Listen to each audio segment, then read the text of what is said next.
Otep à tous, bien-aimés frères et sœurs. Les Africains, notamment de la CEDEAO, ont perdu la tête. Les dirigeants, en fait, parce que ce n'est pas les populations, je parle des dirigeants. Nana Akufo-Addo accuse la Russie d'être à l'origine de la création de l'AES et de la destruction, de la mort de la CEDEAO. Vous voyez, je n'ai jamais entendu quelque chose d'aussi stupide que ça. Pour Nana Akufo-Addo, le Mali, le Burkina et le Niger ne réfléchissent pas. Ils n'ont pas de cerveau. Hein. Pour lui, ce sont des moutons qui ne suivent que la pensée du maître, c'est-à-dire Poutine. Pour lui, il pense que c'est Poutine qui décide à la place des populations de l'AES. Il n'a pas encore compris. Il ne connaît pas encore ce que c'est que le pouvoir du peuple, qui appartient au peuple. Ce que Ibrahim Traoré, ce que vous voyez là, Assimi Goïta et Tchani font, c'est la volonté d'un peuple. Ce n'est pas la volonté d'un dirigeant étranger. Non. C'est tellement ridicule pour un grand monsieur comme ça, là, avocat de formation, président d'un grand pays comme le Ghana. Il réfléchit non pas par la tête, mais par le bas. C'est-à-dire qu'il n'y a pas plus ridicule que ça. Il prend exactement le même narratif, il emprunte le narratif occidental, qui consiste à dire que les Africains ne réfléchissent pas, c'est Poutine qui réfléchit à la place des Africains. Et ça, c'est grave.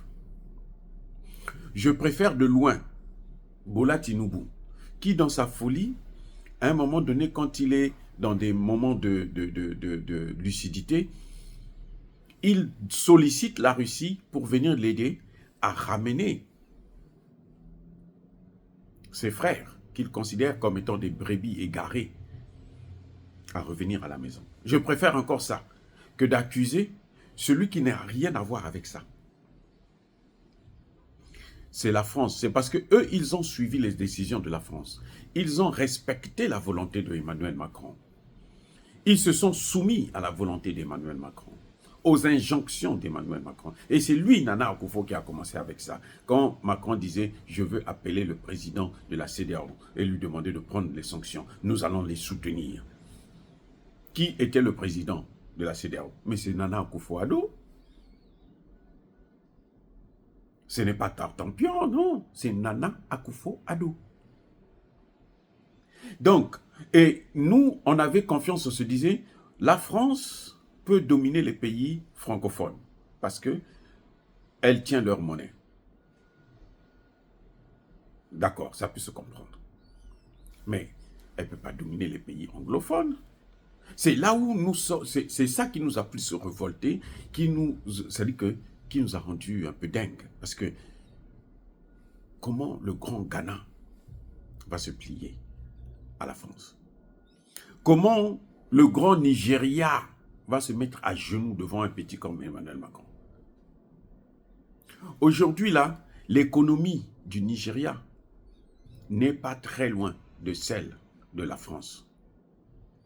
On compare l'économie du Nigeria à celle de l'Iran.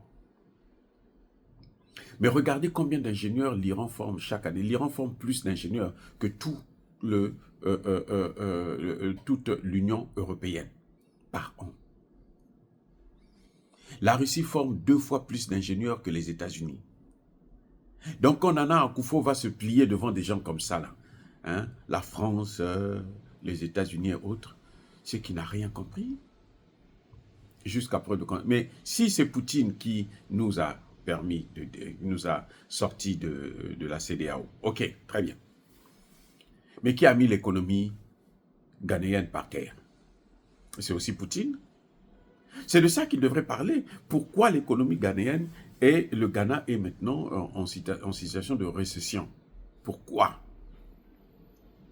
Lui qui disait qu'il ne va pas devoir, il va pas aller emprunter l'argent au FMI, il a été obligé d'aller au FMI pour aller emprunter de l'argent. Alors, qui détruit donc nos pays? Qui est à l'origine de la catastrophe que nous subissons aujourd'hui? Est-ce que c'est Poutine ou ce sont les dirigeants eux-mêmes? Regardez le Nigeria aujourd'hui, là. La monnaie nigérienne, on est dans l'inflation, plus de 40% d'inflation au Nigeria. Plus de 40% d'inflation. La monnaie nigérienne, là, le naira, ne vaut plus rien, zéro, sur le marché international. Le Nigeria est en récession. Quant à la lutte contre le terrorisme, le Nigeria n'arrive pas. Le Nigeria est à genoux. Il va dire aussi que c'est Poutine qui a amené les terroristes là-bas. Mais M. Nana Akufo, pourquoi ces dirigeants continuent toujours à éviter les vrais problèmes? Ils pensent que c'est parce qu'on fuit les problèmes que les problèmes vont disparaître. Non. Il faut faire face aux problèmes. Il faut faire face à vos décisions à vous. Vous avez pris des bonnes, des mauvaises décisions. Maintenant, voilà le résultat. Il faut donc assumer ça. Personne ne peut assumer vos décisions à votre place. Même pas Dieu. Même pas la jeunesse ghanéenne. Parce que les Ghanéens sont en train de vous regarder. Ils savent que c'est votre dernier mandat. Après, ils vont vous vomir. Vous n'allez pas être comme Jerry Rawlings. Non, vous n'allez pas être comme ça. Vous ne serez jamais un leader. Vous serez plutôt la honte du Ghana et de l'Afrique. Nous avons beaucoup misé sur le Ghana. Nous avons beaucoup compté sur le Ghana. Quand vous avez dit que je n'irai pas emprunter l'argent au FMI, tous les Africains étaient contents. Parce que vous avez affirmé la souveraineté. Mais après, qu'est-ce qui s'est passé? Vous vous êtes plié aux injonctions d'Emmanuel Macron et vous êtes parti vous agenouiller devant le FMI, tendre la main. Le même FMI, le dévastateur des économies africaines. Qu'est-ce qu'on peut attendre de vous? Dire cela, c'est inciter à la haine ou à la violence. Non. Yaba, colère, Yamalem. Encore une fois de plus, bien-aimés frères et sœurs, je persiste et je signe. Soyez bénis. Soyez abondamment bénis par le Dieu des Kémites et par nos ancêtres angélisés.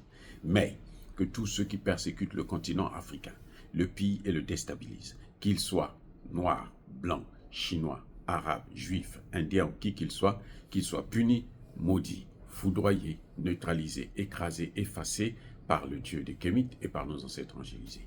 Vive l'Afrique éternelle, je dis et j'assume.